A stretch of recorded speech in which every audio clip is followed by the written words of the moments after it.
Hello. Hi. Hi. Hi. Hello. I'm curious about I'm curious about I'm curious about building open, authentic, loving relationship. I'm curious about jealousy.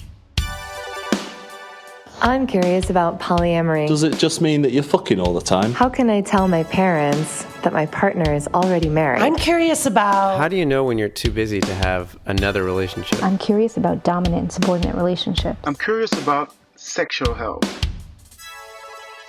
How can relationships evolve with people as they grow and change? Hey, so this is the part 2 of a 2-part series focusing on non-monogamy 101. In part 2, Jackie and I explore 3 common misconceptions that we have to unlearn in order to successfully practice non-monogamy. We also do a quick fire round of common poly problems, FAQ style. Make sure you catch part 1 to hear more about how Jackie and I got to design our own relationships. We shared our personal stories of heartache, discovery, joy, and what would happen if 38 million people listened to our podcast. Welcome to part 2 of Non-Monogamy 101. I think we talk about this, right? This idea of you really need to understand why you're choosing this path and really have a firm grasp on it, because if you don't, the transition is, especially if you've been monogamous for a while, I find the transition is just laborsome, right? It's because you have to unlearn a bunch of things and then relearn a bunch of things. So, you have to have a bunch of conversations that you maybe would never have to have if you stay in a monogamous relationship, because ultimately monogamy comes out of the box with default settings pre-installed, supported by society, supported by mainstream media and TV and all the things. So you are, it's kind of set for you, and it's easy to just like subscribe to it and just use all the things that are set for you. And when you decide to be non-monogamous, you are letting go of those comforts and established structures that are already decided for you, and you're picking a path that is brand new that you have to kind of craft for yourself. And it's a lot of work, and it's not for everyone. Absolutely, it's not for everyone. And if you don't know why you're doing it, at some point it can just be like, why are we doing, like, I hear people so often like, why are we arguing all the time? Why are we doing all this? It's like, you need to understand why you are choosing to be non-monogamous, and also understand that not from the person or the people you're in a relationship with, but what are you getting out of the dynamic? What are you getting out of the relationship itself? And I think that the distinction is important also because, of course, we don't love people in a transactional kind of way. It's not like, what am I getting out of this person? But when we subscribe to a relationship, that's something different. It is a set of agreements, and it's a set of structures. And I think we need to have an understanding of like, why are we doing it, right? Just because you love somebody doesn't mean that you can be in a relationship with them. Yeah. And so maybe think there, you just said there's a bunch of things we have to unlearn. And I think that there are the 3 things that come to mind from me that are unlearnings for folks who are saying, so again, if you're out there and you are saying to yourself, I'm curious about non-monogamy, or I feel drawn to it, right? So if you relate to Effie's story where non-monogamy was never something that like occurred to you, but you look back at your pattern of relationships and realize, oh, I haven't been good at monogamy. And so maybe this is another thing I can try. If you relate to my story and you always knew that was the case, but never really had an opportunity to practice it, or maybe you're in a relationship with somebody or want to be in a relationship with someone who's open and you're curious. These are 3 things I think that people have to unlearn. And so Effie, I'd love for you to kind of talk through each of them. One is, a relationship it's me and it's them, right? So it's just the 2 of us. That idea of like, as opposed to there's you and me in the relationship, like it's me and you.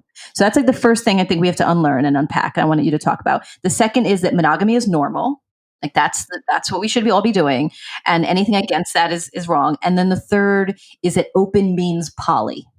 Open means that we're all living in a commune, that everyone, that it's orgies at night, that everyone is rearing the children together, that's like the idea. I think when I hear people's resistance, those are the 3 kind of things that come up. And so I'm wondering if we can unpack those. The first starting with, a relationship is me and the person. I sort of do this experiment with people. I often ask people, how's your relationship going? And I'm curious. I do this. It also was part of my job. I'm curious about relationships. I work with people on their relationships. I read and write and nerd out about relationships. And as a part of that, I have an ongoing experiment where I will check in with my friends, and at some point I'll say, "How's your relationship going?" And I'm always interested in the answer, and it surprises me, though not at this point. I'm not that surprised. Within a sentence or two, they're telling me about their partner, which is not their relationship, right? They're telling me all about their partner, what's going on with their partner, and how they're feeling, and what's happening in their life, and all that kind of stuff. And I'm like, listen, and one of the things I note that this is they think for them relationships and their partner is like one entity, and they're telling me about their relationship. So the example I often give to people is they could be telling me that their partner is having a really tough time at work. That they're kind of depressed. It's hard for us to connect. We haven't had sex in a while. They're kind of getting up in the morning. They're kind of clearly unhappy. They drag themselves to work, and they're kind of dissatisfied. And it's been they've been not in a good place for a while, right? And then what could be happening is that they could say, or that person can say, but you know what? We're actually doing okay. Like our relationship is able to hold all that, and that we can sort of support one another, and there's like comfort and safety and security within the relationship, right? So that is two opposing things. You have one person, you have the person having a really hard time, and hopefully you have a really robust, grounded, strong relationship that can hold the person who's having a really hard time. So your relationship can actually be good or healthy, and your partner having a hard time, right? So this is just a great way to sort of think about, those are not the same things. It could be that your relationship dynamics allow the person to actually kind of weather this by having a lot of space to, be sad and work things out without extra pressure being put on them, right? Your relationship dynamics could allow this person to maybe spend more time with their friends or more alone time, so they can, think about things, or that there isn't the relationship dynamics will allow them to kind of just vent within the relationship and without worrying about if they're going to upset the other person or upset the relationship dynamics, right? So those are kind of distinct things to think about. And going back to what I was saying, again, people come to my practice and they're having issues or whatever, they want to work on stuff. And I'll say to them, like, why are you in a relationship? Why are you two in a relationship? And I get the answer of like, I love them. Like, I love my partner. And again, it's like, sure, that's not a relationship. That's how you feel about a person, right? Just because you love a person doesn't mean you can be in a relationship with them. You can, I'm sure everybody can relate to having maybe a family member that they love and care for, but just cannot be in the same room for whatever reason, right? We have that concept within us. And I think this goes with romantic relationships. You can deeply and desperately and with every fiber of your body love a person. That doesn't mean you can communicate well with them. That doesn't mean that you're compatible, that you have the same life vision. Doesn't mean that you can align your lives. Doesn't mean that you have a similar outlook on the future, right? It doesn't mean that you have same plans, right? You want children and the other one doesn't. There are a lot of things to consider, and the person is just one of the considerations, and the relationship dynamics is another one. I think one of the values of the relationship by design structure, and the analogy that you use around that our relationships are almost like homes. And I think it's helpful to think of it in that way, that there are two people or more, but let's in this example say there's two people that live in a house together. Neither of those people is the house. Right. There are two people and they live in this space together. And those two people certainly influence the house. It influences which one you choose, what location you choose, what color the walls are, and those types of things. So you work together to build a space where you both feel comfortable. And if you're in a house, for example, where the other person, like if you move into someone else's house and, you don't know where to put your makeup bag or your toothbrush or your shoes because it feels like this is their space and you don't want to, that can feel like there are relationships like that, right? Where you don't feel like you have space or voice in a relationship. that is very different than if you go into a space together and you co-design it from scratch, or you decide the color, the paint swabs together. But that is, I think, what you're talking about is there are the people and there is the space that they inhabit together and create together. And those people could be struggling, but your apartment could be great. Right? So like I could have a bad day, but my relationship is going really well. Or I could be doing really well, but my relationship is struggling. Like there could be a leak in my apartment, but I'm doing. So if you can think about it that way, that there's you two and you live in a space and that space is your relationship, how are you each contributing to the building and maintaining of that space? Absolutely. Absolutely. I mean, it's an exercise that I take people through in my practice. One of the things that I say to them is like, if I am a magical creature, and I sometimes am, I'm going to click my fingers and I'm going to manifest for you your ideal home. It could be a treehouse in the Amazon, or it could be a biodome under the Pacific, and anything in between. You just have to describe it to me in as much detail as you can. I'm going to click my fingers and voila, you're going to have your ideal home. Then I would say, like, how would you go about thinking through that? Right. And one of the suggestions I make to people is, well, a couple of things, right? One of the ways you would go, okay, well, what is it in my life that I really, really care about that would translate into a domestic environment, right? For the example that I often use is, I'm a keen dancer. I spend a lot of time dancing, and in my ideal home, there would be a beautiful dance studio with sprung floors and like really flattering mirrors and beautiful lighting and an amazing surround sound system where I can just like spend hours just like dancing and moving, right? That would be like a part of my dream home. Similarly, I love entertaining. I love cooking. I would have, a beautiful kitchen that's really designed for entertaining and group eating. So I would think through what are the things that are really important to me in my life, and I would translate them into a domestic environment. And relationship design is actually not that dissimilar. You think about the things that are really important to you, things that really align with the way that you're thriving, things that you really need and cherish and want in your life, and you translate them into the relationship structure. Like, how can this thing be facilitated within the container of a relationship? In the domestic environment, it's like within the container of a domestic environment, same idea, within the container of a relational dynamic. So absolutely, just a way to think about it. And in both of those cases, both within the relationship and within the domestic space of your home, they're not you. They are in service of you. They are where you spend your time, where you relate, or where you lay your head, but they are not you. They are containers. Yes, I love that. The idea is getting that container right.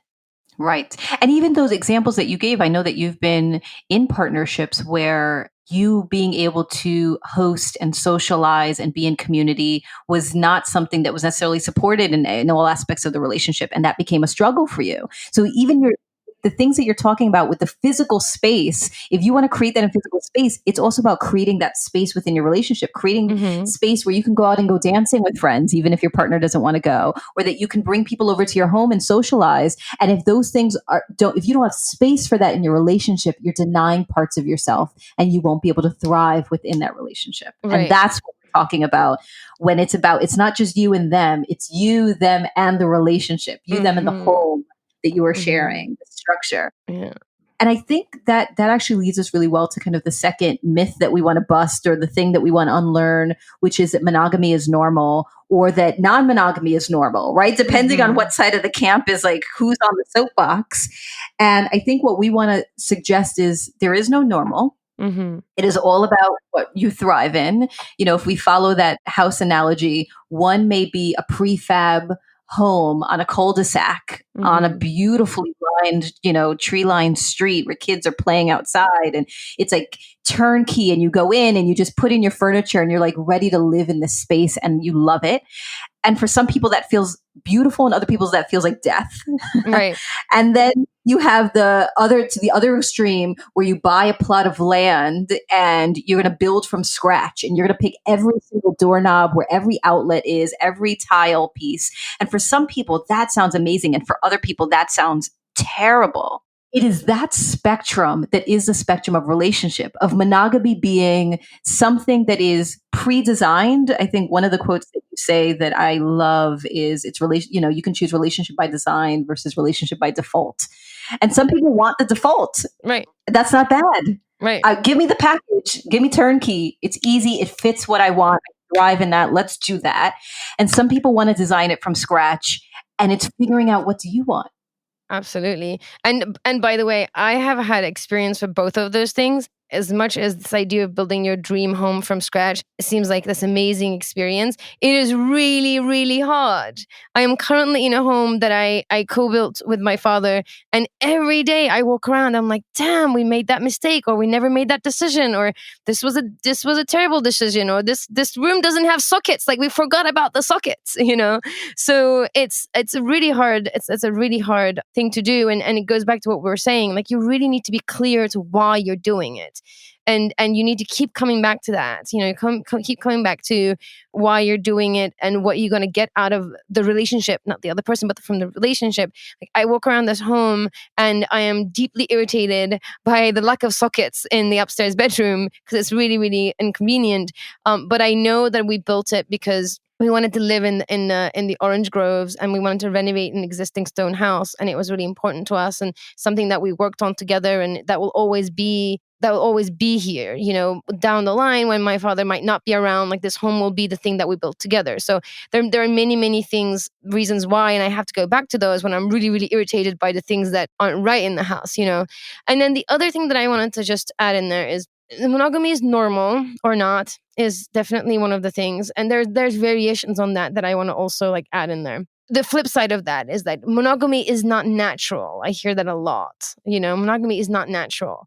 Sure, right? I mean, technically speaking, pair bonding is evolutionary and it's human. It's part of our species, right? That's how we're designed, right? So pair bonding is definitely evolutionary. Monogamy is a social construct, right? So technically speaking, yes, monogamy is not natural. However, in this modern age, humans do a million things that are not natural. We sit at desks and in chairs for 8 hours a day because we get something out of it, right? We live in homes which we didn't. We eat wheat that we didn't before. There are many, many things that humans do in the modern world that is not, air quotes, natural. So monogamy being natural or not is really not an argument that is worth having, because dyeing your hair blue isn't natural, but we do it and it's fun, right? Or, the 8 hours at a desk is not fun. Our body certainly is not built for it. That's why everyone's got lower back issues and tight calves. And there's so much fallout from doing that, but we do it because it affords us something and we want to do it on some level, right? So I want to also just add that in there. Monogamy, natural or not, really not a relevant conversation. Similarly, monogamy often is also referred to these days as the traditional relationship, right? I want to bust that myth also. Monogamy has been around for a heartbeat, given the human evolution. It's really been around since the agricultural revolution, when we decided to stop being a hunter-gatherer species and decided to stay and start farming land. And land ownership became a thing. Once that became a thing, fixed resources became a thing, and you wanted to know who you're feeding, who you're passing your things on to. It was human ownership, both in terms of enslaved people and spouses. Right. Women were essentially owned because they had no say and without their spouse. Right. So to your point, it was about settling down and owning things. Exactly. And by the way, back then, that version of monogamy didn't necessarily have sexual fidelity built into it. It was more about ownership. And the traditional monogamy that we know today, which is also now intertwined with romance and sort of self-actualization and all that, what we think of the traditional monogamy, is even less, is half an heartbeat. It's not traditional at all. So those are the things just worth knowing, not as a way for you to convince you whether you should be monogamous or not, but none of these things are factors in your decision making. Only you can dig deep and find out whether monogamy or non-monogamy and what those things look like is the answer. That's not, there are no external reasons and reasonings and history and whatever that is going to tell you if it's right for you or not. Only you will know if it's right for you or not. Yes, I am nodding so profusely on our Zoom right now. Yes to everything you just said. That it does not matter whether other people did it. It does not matter, what history is behind it. Does this make sense for you? Because to your point, even the definition of monogamy, we have seen that within generations change. For our grandparents, monogamy meant that they fell in love with a high school sweetheart and they were with one person, one sexual partner for their entire lives. For our parents' generation, perhaps they dated and it was one sexual partner at a time. That's monogamy. And so now with the new generation, we are defining, well, what does that mean? Is it emotional fidelity? Do we have sex with only one person, but we are emotionally connected to our best friend and our partner and our sibling or is it we're sexually have fidelity, but unless we go to a play party or unless there's a threesome, so even if you decide I want some version of monogamy, it doesn't mean that you have to just have the prefab house. Our encouragement is for you also to design your relationship. Design what monogamy means for you. When we talk about cheating, that comes up a lot. For some people, cheating is thinking about someone else or flirting with someone else or having feelings for someone else or making out with someone else or having sex with someone else. So if I'm with a have sex with somebody else's cheating person, but I feel like flirting with someone else is cheating. We're both monogamous, but our definition of infidelity is very different, and we need to get on the same page. So if you identify with monogamy and that is what helps you thrive, it is still worth going through this exploration around what helps you thrive within a relationship. Absolutely. And even with sex, that's not straightforward, right? We examine these on the edges. It seems like, oh, well, I'm monogamous. I'm not having sex with anybody else. Okay. Well, let's just think about sex for a second. Yeah. Does sexting count as sex? Does camming count as sex? Does porn include the fact that you're aroused? The thought of someone, does that fall into the sex category? Right. Is it penetration? Because if you're queer, you don't identify as heterosexual and there's no penis and vagina involved, then does that mean if you're rubbing against each other, if you're at what point then is it called sex? There's just so much technicality that at some point it really is less about what is happening and with the other person and what do you need to thrive. And I think that leads us kind of to the next question or the thing that we need to unlearn, which is that open or non-monogamy means poly. It means the commune and the orgy, and there is a spectrum. There's a mono to poly spectrum. There's a whole world of options in between to choose from. So talk about that for a minute. Sure. I think a couple of things happened, right? So if I was drawing, I would say I would split the whiteboard in half, and one side I would put monogamy, and we discussed it, and it's not as clear cut, of course, but monogamy, and then on the other side I would put non-monogamy, and underneath it I would start putting some labels out there. Now, the real sort of distinction is in this most recent modern version, most common relationship structure in the modern sort of iteration of monogamy is often described by two factors: sexual and romantic fidelity in its basic form. Basically, two people agreeing to remain sexually and romantically faithful to each other, right? That's kind of how we define monogamy. And in the non-monogamy side, we're saying there's two factors, so sexual and romantic factors are in debate, right? Often we're saying, so, and then once you get onto non-monogamy, those two, the sexual and the romantic slash loving side, are kind of where things sort of start to split. And it gets a little confusing because if you're talking about polyamory, right, which is the one extreme, you're looking at multiple relationships that are romantic in nature. And a lot of polyamorous people will say sex may or may not be involved, right? In fact, it's about love and intimacy. Exactly. It's about love and intimacy and relationship and having that kind of, giving people that kind of space, in your life, right? And in fact, there are a lot of asexual people within the polyamorous communities, right? They're actually a really good place for them to thrive because they can be in relationships with people who can have their sexual needs met somewhere else, right? And they can have this loving, long-term, grounded relationships without necessarily worrying about their partner not getting their sexual needs met, and it becoming a resentment, and all that kind of stuff. So on the polyamory side, it's really about relationships and love and intimacy.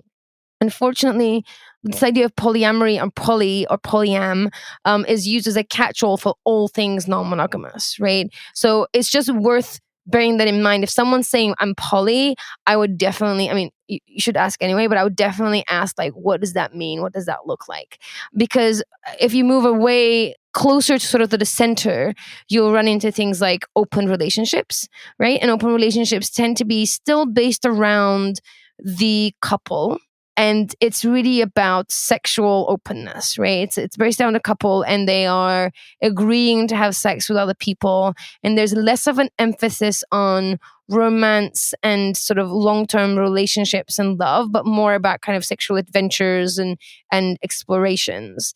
And that could be long-term or like short-term, what I call like French-style affairs, where you like seeing someone for a while and it's wonderful and intoxicating, and then it kind of works itself out consensually on both sides. So that's kind of more on the open relationships. And you are kind of, again, open relationship is based around a couple, around the dyad. Then you're looking at, if you're getting sort of more closer to the center, then you may be practicing something that people call monogamish. So Dan Savage coined this awesome term, monogamish. It's like you're monogamous most of the time and you're just really having sex with one another, but every now and then you might go to a sex party or like somebody and have a threesome, and that happens maybe like on special days, or it's not a big part of your relationship dynamic, but it kind of happens, right? So that's on the monogamish side. And then I want to just throw in there swinging and swingers, because it comes up. Swinging and swingers is not a relationship dynamic. It's not a relationship structure. It is an activity. So you can be monogamish and swing, right? Or you can be polyamorous and swing. So it's really just something that you do, and that is not a relationship structure. So people will, I don't know, you can throw dinner parties, or you can go and have sex with friends, or in clubs, right? So it's an activity, not a relationship structure. And then there are like many other iterations of that. And these are just like some big sort of headlines. But within that, there's like so many variations. So if someone's telling you, in short, someone's telling you I'm polyamorous, someone's telling you I'm in an open relationship, someone's telling you I'm monogamish, great. You're now on the right page with them. You want to sort of sit down, maybe get a drink and ask the question, great, that's really interesting. What does that look like for you? Yes. And that distinction, I think, is fantastic. And I've heard you say that before, that these terms helped us get on the right page, but not necessarily the right paragraph or the right sentence. Right. And that's because then you get into poly, like right now I'm polyfidelitous, which means I'm more than one relationship, but I am essentially closed in those relationships. Mm-hmm. And so it's more than one loving relationship, but I am not exploring other partnerships outside of that. Right. And then there are polycules, where there are groups of people who are in relationship with each other, and they may have like a family dynamic that they have created with these groups. Mm-hmm. So there's so many other layers of things. But if you are new to it, do not get scared away by all of the terms. We term things as human beings in order to understand things. And to Effy's point, get on the same page. The first step is just for you to figure out, like Effy said, if you can just wave a magic wand and create the thing that you wanted, what would that look like? Don't worry about what it's called. Don't worry yet about trying to describe it to anybody. Just what would that be? So those are the three kind of big unlearn things. I'm wondering if we can do like a rapid style Q&A. If I can say to you like the four most common like things that I hear from people, and you can kind of give your elevator pitch like advice that you would give to those folks. Right? Because if folks want to, these are things that we're actually going to go into much more detail about on September 9th. So if you join us at 8 p.m. Eastern on September 9th in the virtual Curiosity Salon, we're going to dig into these a lot deeper, but we want to give you a sense of that here on this conversation. So I'm going to share 4 quotes that I hear, and then you tell me like what you would say to these people. Okay. So the first one is, let's see, some version of, I met someone, I really like them, and they're open. I don't know, but I don't know if I can do it. It feels uncomfortable. Is it uncomfortable because I'm pushing against social norms? Is it uncomfortable because it's not for me? I like them. I want to do it. I just don't know if I can do open. It's a great question. It does come up all the time. And going back to what I was saying, you need to be really clear about why you're doing it, right? Your why could be that it's because I want to stay with my partner, right? You could be in a situation where your partner wants to do it and you're like, I don't know if it's for me, but there's something in that relationship. There's something that you value in that relationship that you want to do it. Or you want to try it at least because you want to give the relationship itself a chance, right? There's a legit enough why. Then as long as you're clear about that, and then when you look at what you need to do to stay with that why, right? So when you look at what it takes for you to do, become non-monogamous, and whether that still feels good for you in terms of what it affords you within the relationship, then you can make that decision of like, oh, yes, this is hard. It does feel like, I'm there's discomfort and there is, tension and there's maybe distress, but I know why I'm doing it and it feels okay for me to tolerate it because I know why I'm doing it, right? It's not that I'm doing it, I'm tolerating it because I want to be open, right? You're tolerating it because of whatever you're getting out of being in an open relationship, whatever being in an open relationship is affording you, right? And that's how you know. When you think about it as just like, I'm being open because of this reason, I would say, okay, like, why do you want to be open? Because I want to, because I value this relationship and I want to stay in it. Great. Why do you want to stay in this relationship? Well, one of the questions I get is, going back to what we're saying, because I love my partner. Okay, that's not a reason to stay in a relationship. That's about the person, right? Where again, we're talking about the relationship. Why do you want to stay in the relationship? Well, we dig a little bit. Maybe what comes up is because it gives me a sense of familiarity, safety, and security. Great. So if you are now open, if the relationship is now open, are you still getting the safety, security, and familiarity that you liked about that relationship? Well, not really. Okay. So once you get there and you're like, well, no, it's not, it doesn't give me the things that I want, then all your efforts you're putting towards being an open relationship is not going to feel good because ultimately what you're getting is not what you want. Right, because if you can be in an open relationship and you have each on Tuesday nights, everyone gets to do whatever they want, and your partner gets to go on a date, and you get to go to have wine with your friends or Netflix and order Thai food and watch whatever you want, or you get to do a mani-pedi, or you get to go to a museum on your own and take a quiet walk. If that works for you, you don't have to be doing the open piece. If you're comfortable creating space for it because it affords you being in this relationship that you love, then that is something that you can experience, even if you're not open, if you're still being monogamous and you create that space for them.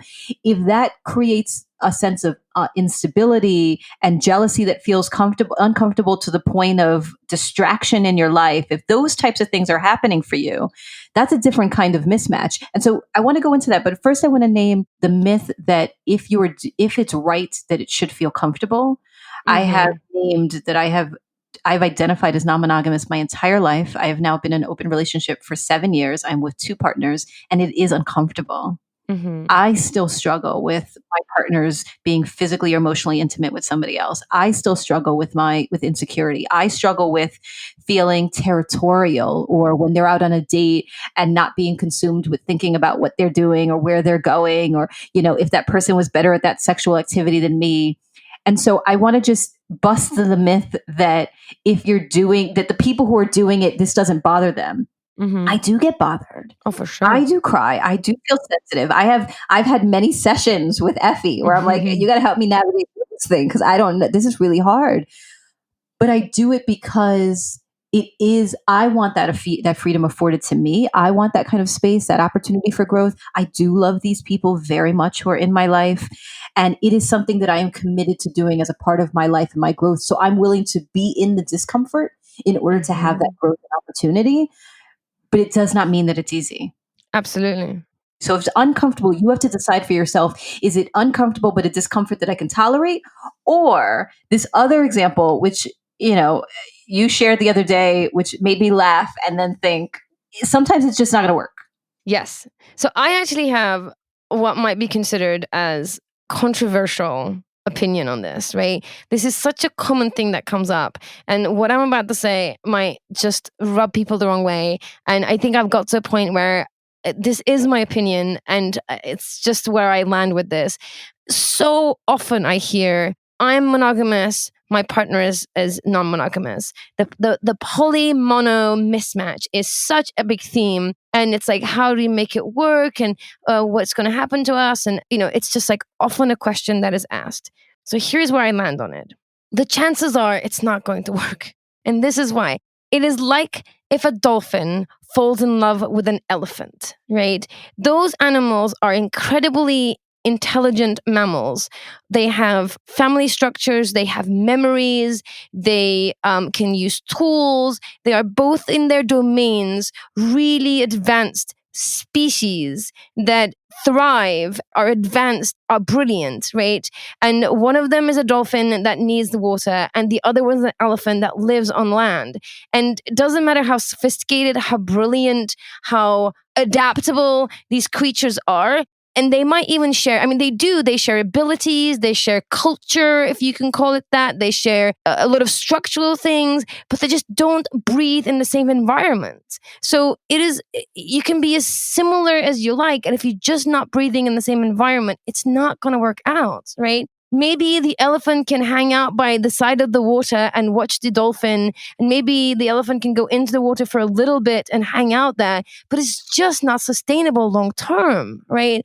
Unless you agree that one of them is going to be on the shore and the other one's going in the water, and then you're going to like visit each other every now and then and just have a very specific relationship within those limitations, and you accept the limitations. It just doesn't work out in the long term in a way that you can thrive, right?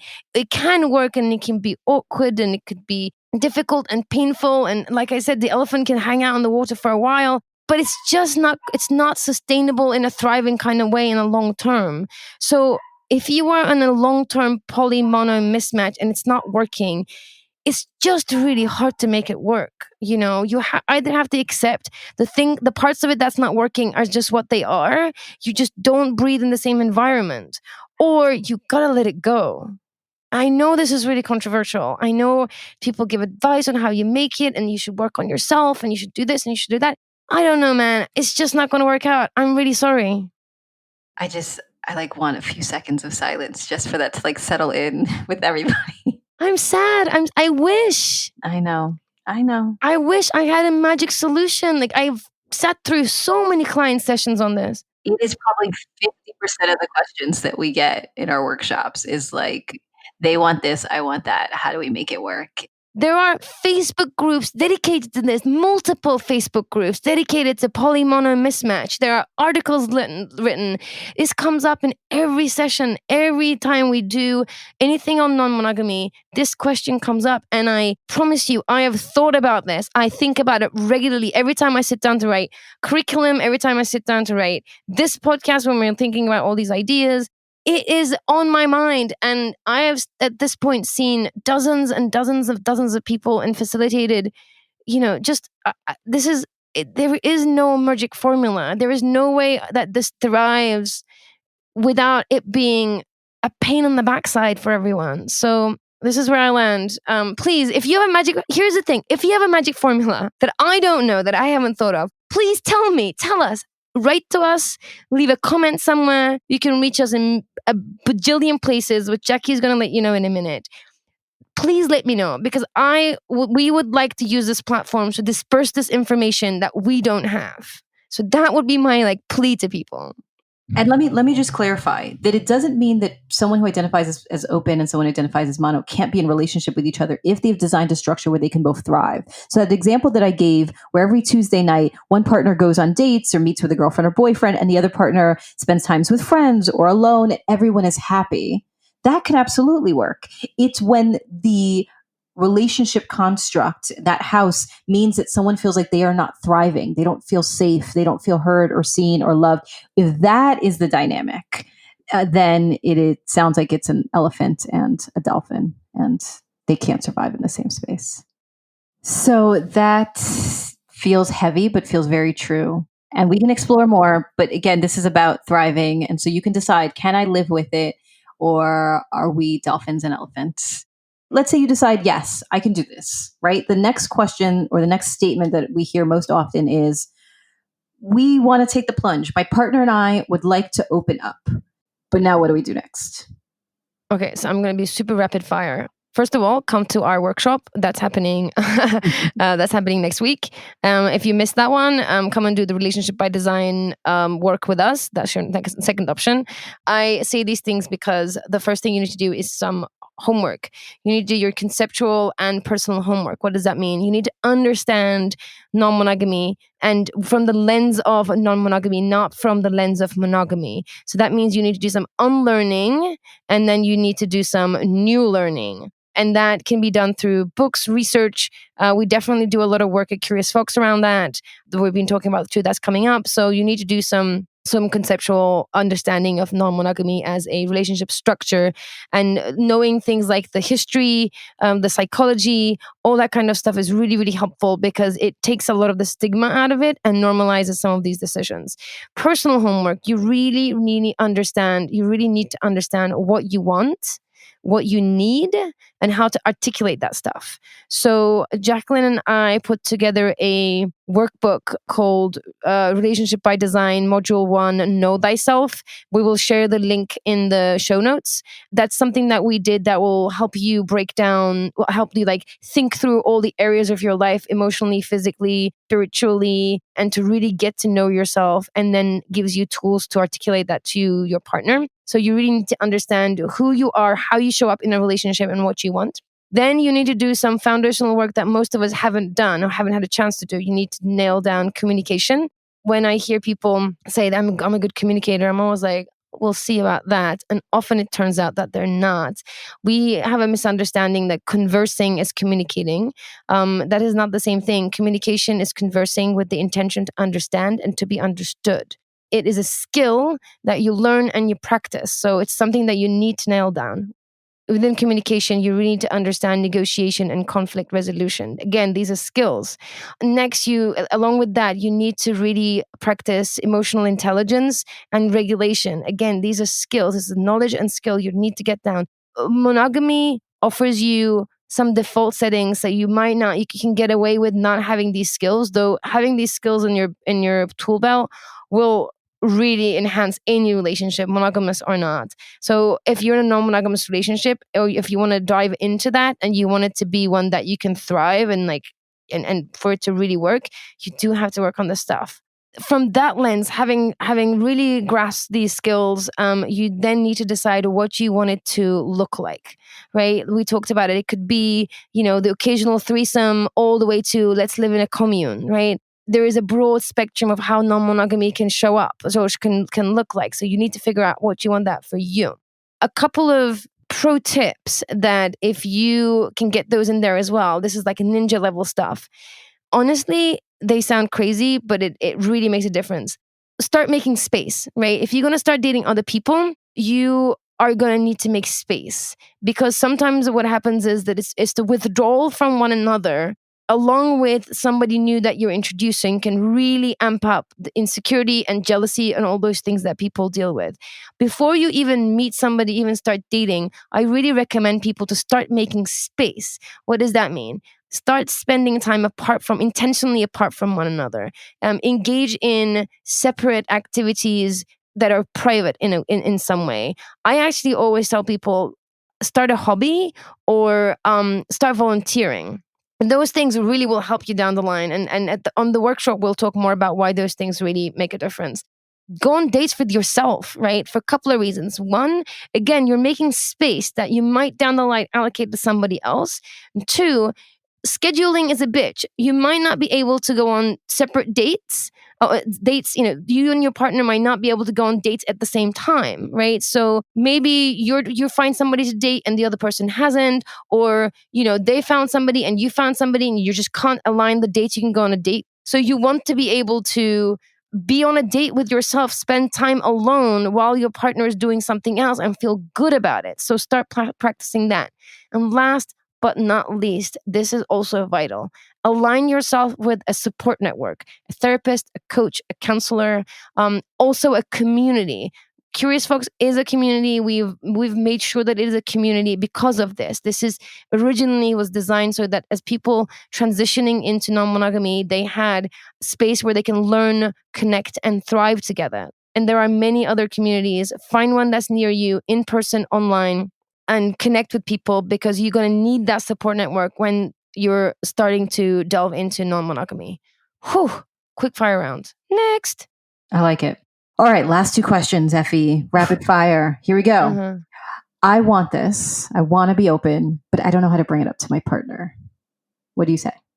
I say to people, start with talking about it conceptually. Bring up an article, this podcast, maybe somebody who you know is non-monogamous. Bring it up as a concept that you want to discuss and have it like a light, easy conversation with, not something that you want to do in that relationship like now, right? That is scary to somebody to say, what do you think about opening up our relationship? Is very, very different than, I just read this article and they were talking about open relationships. Here's what they said. What do you think about that? That is a much easier conversation to have and start things off than suddenly applying it to your existing relationship with somebody who may or may not be ready for even thinking about it. And then it gets, and then that initial reaction to it, initial like, what are you talking about? Reaction can be a very defining reaction. They can get stuck there, right? Much of a softer approach that you can think things through conceptually can make things feel much easier than this like violent crash into like, oh, this new idea. What's happening to my relationship? What's happening to me? Right? That can be very, very scary. And once you push people into that place, it's really difficult to regulate them back down to like a reasonable place. So start conceptually, take your time, one conversation at a time. It doesn't have to be resolved. No decisions, no pressure. And just start from there. That's maybe one thing. And the other thing is don't evangelize, right? Especially if you've been thinking about it for a while, you might be like, it's the best thing ever. Don't evangelize. It is not the best thing ever. And if you can't think of a single concern, if you can't think of a single thing that might not work for you, my guess is that you haven't thought about it enough. So you need to be in touch with the good, the bad, and the ugly of any kind of relationship structure. Nothing is perfect. So if you're evangelizing, saying it's the best thing, it's the best thing, it's the best thing, this is what we're going to do, it's going to be our life forever, it's just not realistic. So those would be my two things. Yeah, think about it the same way we're talking about a house. If you turned to your partner and said, I want to move across the country, or I want to move into a tiny house, or I want to now move to the city or the suburbs, they'd be like, wait, what? Like, we're going to pack up our stuff. We got to do this. Where's the kids going to go to school? Like, it's going to start a cascading level of, as opposed to if you watch some movie and people in Hawaii and you're like, man, what would it be like to live in Hawaii? I think that'd be good. Like, that'd be cool. Would you ever live on the beach? And if you start to have a conversation about something else, like where you would live, as opposed to it being about you, I think is your point. That can make it feel lighter. Absolutely. All right, last question. I'm not in a partnership. I'm interested in trying monogamy, but I don't even know how to navigate the open dating world. Oof.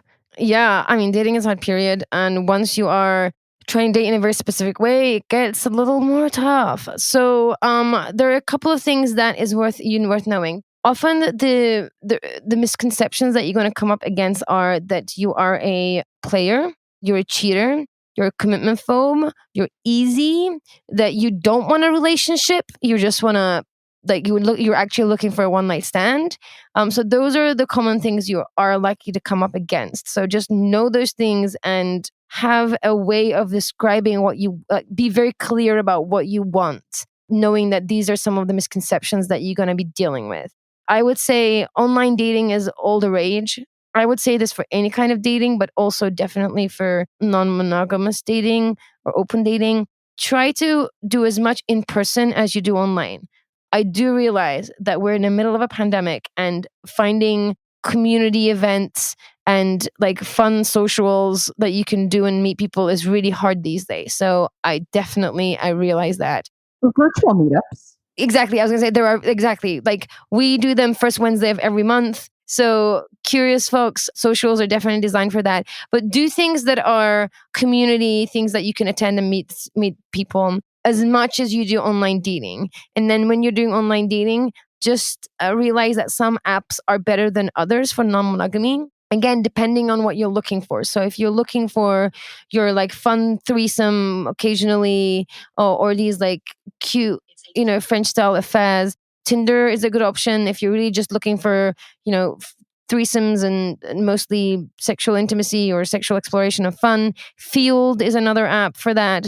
If you're on the other side and you're looking for more relationship stuff, OkCupid is great. It has been very poly-friendly for a long, long time. You can set your gender to a couple, actually, so you can like date. You can have a profile that's for two people. And you can also say you're non-monogamous as a part of your setting. You can search for that, which is great. They have many, many questions in their pairings and their matchings that cater for non-monogamy as well. So OkCupid is your option. Think about your profile. I would say be honest. The earlier you say it, the easier it is. It will actually just wean out people who are not interested in non-monogamy. So you really just want to put it up there. And then think about your first dates. Practice explaining your situation in a way that is honest and transparent and will give them information so they can make decisions for themselves. And that just takes practice. Like, tell your story, explain your situation, be clear about what you're looking for, what you are available for, right? And ask them what they are available for. This is really important. If you're opening up from a monogamous relationship and you and your partner have agreed, you only gonna get, you're only doing this once every 2 weeks. You have space for, one date every 2 weeks, and that's all your availability. You need to let people know that's what's available for you. So be clear about that. I would say those were my pro tips for dating. Yeah, because I've heard people say, well, I want to get to know them first. I want to go on a few dates, really like each other, and then I'll tell them. And frankly, that feels a little cruel. It feels like I want to trick them into liking me, and then I want to reveal that whatever their vision is, that may not be possible. And so honesty is the best course of action in the beginning. Yeah, it's cruel. It's a waste of time. I would be so pissed. If I've given, especially, us New Yorkers, time is precious. If you given, it's both being in New York and also during a pandemic as well. Getting on a date with someone is such a hassle right now. If you don't tell people what you're available for, and then they, take the risk and get to, meet you for whatever the first dates look like these days, it's not fair. It's not ethical. It's waste of time, waste of energy. Yeah, don't do it. So if you're listening to this and you are thinking, wow, this resonates, I want to talk more, I want to understand more, I want to share with you what's happening with me, I have more questions, then we invite you to join us on September 8th, Wednesday, in the Virtual Curiosity Salon at 8 p.m. Eastern. You can get tickets on our Facebook, through the link in our Instagram, on Ticket Tailor, at our website at wearecuriousfoxes.com. So you can find tickets anywhere. If you are not able to join the workshop, or you're listening in the future, not to worry, you can watch a recording of the workshop on our Patreon. In fact, if you are a Patreon member, then you're going to have access to all of our video recordings, from our in-person events to our virtual events and conferences. You get free tickets to events, discounted tickets to events, exclusive events just for you, and more. So not only will you be supporting the work that we do, but you will be receiving a lot as a Patreon member. You can find out more about us, Effy and I, at wearecuriousfoxes.com. We are at our personal websites. You can find via links in our Instagram bios. You can find Effy on Instagram at Coach Effy Blue. You can find me at Jacqueline Misla. You can follow us at We Are Curious Foxes again on Facebook. We have a Facebook page, but we also have a Facebook group where we have a lot of conversation about the workshops that we do, about the podcast. You have to answer 3 simple questions, and you get to join the group and be a part of the party. And if you have liked this, if you want to share this with a partner that you're interested in opening up with, if you want to share this with friends, if you want to share this with friends who are like, what the hell is this non-monogamy thing that you are trying? And you want to explain it to them, and yet it feels exhausting, let us do it for you. Share the podcast, like it, give us a review. It does make a difference. Our goal is to change the noise. And so you can help us do that. And if you have ideas or questions, things that you would like us to continue to explore, either at an event or in our blog or via this podcast, then you can reach out to us at listening@wearecuriousfoxes.com, or you can actually call us and ask a question, and we can play that question on our podcast and answer it. And you can give us a call at 201-870-0063. Lots of ways for you to be able to connect with us, for us to be able to connect with you. And hopefully we're going to see you on September 8th. Yeah. And then until next time, friends, stay curious. Curious Fox Podcast is not and will never be the final word on any topic. We solely aim to encourage curiosity and provide a space for exploration through connection and story. We encourage you to listen with an open and curious mind, and we'll look forward to your feedback. Stay curious, friends. Stay curious. Stay curious. Stay curious. Stay curious. Stay curious. Stay curious.